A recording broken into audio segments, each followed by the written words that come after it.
राम सोयरो. आज 10 ते 15 दिवस झालं पाण्यानं नुसता धुमाकूळ झालाय. महाराष्ट्रातला प्रत्येक शेतकरी या पाण्या वाचून बेजार झालाय. इकडं पळाव की तिकडं पळाव, इकडं जावं की तिकडं जावं, त्याला काहीच कळणार नाही. अक्षरशः त्या शेतकऱ्याचं इतकं पिकाचं नुकसान झालंय की ते बघितल्याच्या नंतर पोटामध्ये कावलालंय. तरी सुद्धा हे सरकार झोपीमध्येच आहे.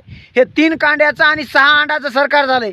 याच्या गांडीचं बेसरमाचं झाड फुटलं तर हे बसायला सावली झाली म्हणणार, असं तर हे सरकार झालंय. तुम्ही कधी येणार आणि कधी सर्वे करणार आणि कधी शेतकऱ्याला त्या सर्वेचा मोबदला भेटणार? अहो साहेब, तुम्ही लवकरात लवकर या आणि शेतकऱ्याचे किती नुकसान झालंय याची चौकशी करा.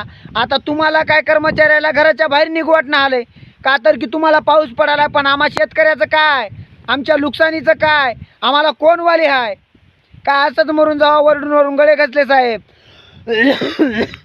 तुम्हाला काय सांगाव, सर्द्या झाल्या, लेकरं बिमार, घर बेजार. अहो शेतात तर पाणीच पाणी, आमच्या घराचे पत्र सुद्धा टपकालेत, आमचं खायचं अन्न भिजून गेलं. आम्हाला वाली कोण आहे? तुम्ही लवकरात लवकर या. नदीकाठच्या जमिनी अक्षरशः त्या शेतकऱ्याचे ढोरं वासरं वाहून गेले, त्याला भीक मागायची पाळी आली.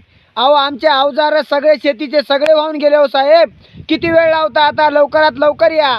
खूप झाले की तुम्ही बैठकीत बसायचं. यंदा शेतकऱ्याचे पिकं चांगले आहेत, त्याला कर्जमाफीची काही गरज नाही. अहो गेले आमचे पिकं.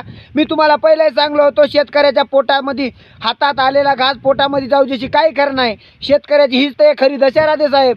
आणि तुम्ही किती वेळ लावणार? लवकर या आणि शेतकऱ्याला काय ते मोबदला द्या, नाही तर शेतकरी बेजार होणार आणि अक्षरशः फाशी घेणार. हो आता किती ओरडाव बाबा, ओरडून माझा तर गळा बसला. मी तर काही सांगणार नाही, कारण किती म्हणून सांगा. आपलं जर कोणी ऐकीत असेल तर त्याला सांगण्याला अर्थ असते, ऐकीत नसेल तर काय सांगाव. बघा, तुमच्या मनावर योग्य वाटेल ते करा, पण शेतकऱ्याला मनापासून वाचवा साहेब. भेटतो पुढच्या व्हिडिओमध्ये. राम राम.